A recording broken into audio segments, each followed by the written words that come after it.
analysis.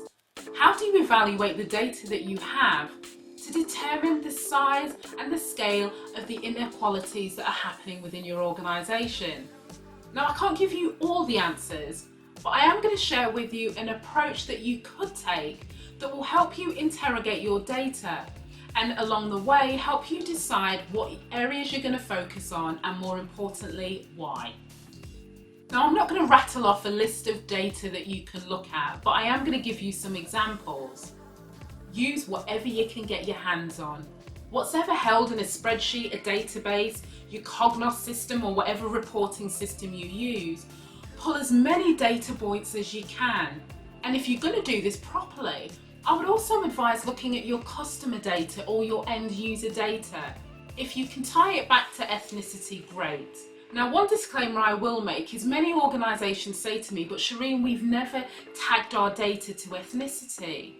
So what you could do, and it depends on the level of trust within your teams, departments and your wider organisation, explain to people that you are beginning your anti-racism journey, and because of that you need to capture data in a very different way.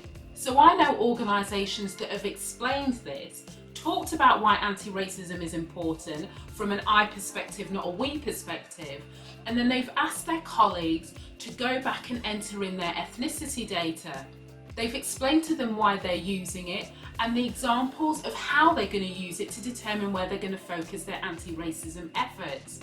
That's something that you could do, but as I said, it depends on the level of trust that you have. It might be that you just put a line in the sand and from a certain date forward you ask new starters to include their ethnicity data. But I do think you're missing an opportunity if you really want to understand what's going on. So it's worth, sucking it up and being honest with your teams and asking them if they wouldn't mind completing that information. Of course, you can't make it compulsory, but whatever data that you can get is going to pay off in the future. So things like pay data, and therefore you start to look at your ethnicity pay gap. What's the difference in pay between black people, white people and other ethnicities? What's the difference within grade? What's the difference with gender? That will start to paint a picture about how pay inequalities are manifesting itself within your organisation. What about promotions? Who's being promoted at what frequency? How many black people do you have on the board? How many black people do you have on the next level, the next level and the next level? Where does the concrete ceiling, as I call it, start to kick in for a black colleague versus a white colleague? Now, other things like turnover, who's leaving, who's joining, they're all important metrics, and these are just examples. Who gets the opportunity to take on glamour projects, to be sponsored for secondment, or to spend time shadowing very senior people in your organisation?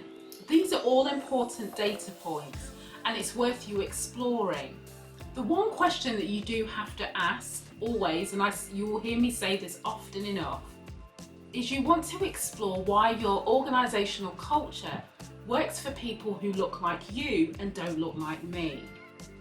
Why is it you're able to recruit them en masse? Why is it they're always staying? Well, to a point. I know people do leave eventually, but in this context, you know what I mean. These are some of the things you want to think about. Now, imagine you have all of these data points. So I'm quite visual, so you'll see me using my hands a lot. You next want to engage in root cause analysis. It is not enough to take a spreadsheet and the formula at the end and say, well, the reason why this exists is because of racism, is because of sex discrimination, is because of ableism. You have to engage in root cause analysis to determine the real reasons why. The best way to do this is to take each data point and ask yourself a question. Why is this happening? Now, when you answer that question, don't stop there. I want you to ask the question again. Why is that happening? Why is that happening? Why is that happening? And why is that happening? The 5 whys. It's a perfect principle to use when you're doing root cause analysis. Now, when you get to the bottom of that, you can then have a look at some of the reasons why certain things are happening within your organisation. and you can start to determine where you want to focus your time, energy and effort. Now, imagine you had a Post-it note, and for every answer of the word why, you stuck it on a decision tree almost. So you have the data point at the top and the pattern that you've seen. You've asked the question why, so you put the answer on a Post-it note. You ask the question why a second time and you put that answer on a Post-it note, a third time, a fourth time, a fifth time. And you do that for all of the data points. Now, I know we're living in a virtual world, but this is a great exercise to do on a wall if you have an empty office, or Muriel, I think that's the name of the like whiteboard application. It's quite a good way to do that digitally. So what you will have is at the top level, you will have all your data points and you will have the patterns that you've seen. So your ethnicity pay gap might be X, or your gender pay gap might be X between black women and white women, and so you have that. Your turnover for black people might be X, your turnover for white people might be Y, and for other ethnicities, etc, etc. Now, when you've outlined this exercise, and it's a really good thing to do with more than one person because it is quite involved. This is a great thing to do if you've got an anti-racism task force and you've pulled people in from different departments who want to be part of the solution. And then when you've outlined all those different Post-it notes that had that one answer to why, you can then start to take a step back. Now, we can't solve everything within our organisation, but then have a debate and conversation about what you do want to sort out and why.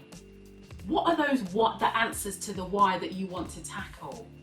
Is it within your gift to be able to tackle it? What support, what resources do you need to be able to go after it? Now, you will get to the bottom of those 5 whys, and the answer invariably in some cases is going to be racism. Now remember, racism just isn't about individual acts of behaviour. It is also about the combination of systems, policies and behaviours, all woven together that have never been questioned based on what's happened historically, where the outcomes are always geared in the favour of white people rather than black people. That's why pay is an issue, that's why promotions is an issue.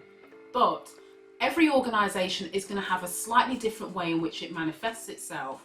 So this is the reason why I say to people, don't just jump to the first line data point and assume that X equals Y. So this data plus this pattern means we've got racism, because you're missing some valuable insights by keep questioning and interrogating the data. So whilst you've got this quantitative data, the other thing is, so it's, there's 2 pieces of the puzzle here. Don't dismiss qualitative data. Don't dismiss the experiences, the stories of the black colleagues that you have within your teams. You can also extend this to maybe seek to get some experiences from black colleagues or black candidates who've applied for roles and didn't get it, if you track ethnicity data. You can also contact people who have already left and ask for their experiences or a conversation if they're willing. You want to put these 2 things together. Don't just rely on data that you can quantify in spreadsheets and reports, because there is value in the stories and experiences, because that will bring that data to life. So the combination of those 2 things gives you an outline of the challenges that you have that is specific to your organisation, rather than looking at streams of external reports and thinking, well, that's great, but how do I apply that to where we are? So I hope that's helpful, but I think it's a massive step that a lot of people overlook, because now that everyone's getting into solution mode, any disparities between any of the data points, we're jumping to racism, but we're not interrogating why. As always, thank you for listening, and I'll see you again next time.